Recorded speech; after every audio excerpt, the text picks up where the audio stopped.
Burada doşab var. Süt doşabıdır səhv eləmirəmsə. Elə sonu idi. Sonu da ev yapımıdır. Sonunda da nəsə dibə çöküb. Mən bütün bankaya əl vurmamışam. İndi ilk dəfə də istifadə edirdim. Kokusuna falan baxdım.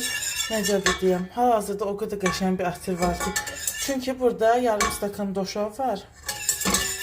Doşabı simit hazırlanmaq üçün istifadə etmək varkən küncütləri mütləq qovurun. Niyə biz belə reseptləri eləyərik bilmirəm. İlk dəfə də yoxlayıram onsuzda. Yarım stakan doşab var. Siz variantda dadlandırıcı və ya xurma da istifadə olunur deyə yazmışdım. Məndə xurma yoxdur hal-hazırda.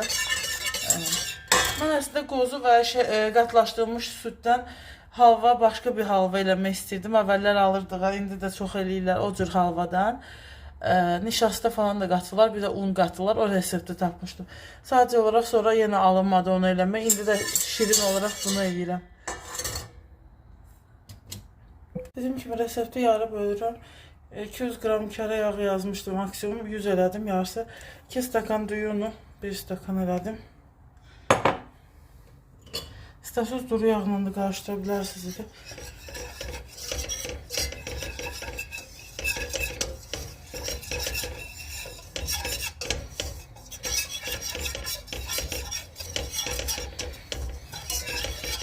Bir stakan düyünü də əlavə elədik. Bu da burada soğumağı gözləyir. Belə bu kıvamdadır.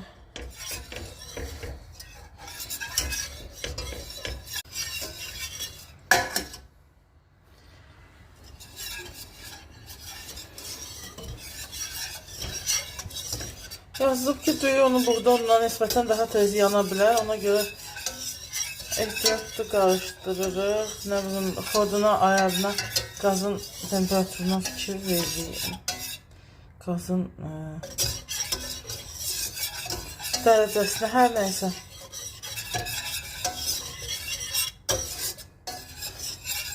Onun qoxusu çıxana qədər qarışdırırıq, çox yandırmırıq. Və ən nəhayətində halva ilə yaxından uzaqdan bir ilgisi olmayan belə 3 dənə top alınır. O qədər qazın qabağında deyən. Belə əvvəldən görürəm ki, yağı az gəlir, nəsə halvaya oxşar bir viddə deyil. Şərbəti ilə bağlıdır, doşabla elədim deyə problem oldu, bilmədim. Belə yumruladım. Yağ falan ayrılmayacaqdı, çünki yağı onsuz az idi əvvəldən. Mənə elə gəlir ki, o reseptləri necə yazılıbsa elə eləmək lazımdır. Kiçiltmək yox. Böyütmək bəlkə alınar, o da ziyana gedə bilərsən də, böyütməyə də heç ehtiyac yoxdur. Nə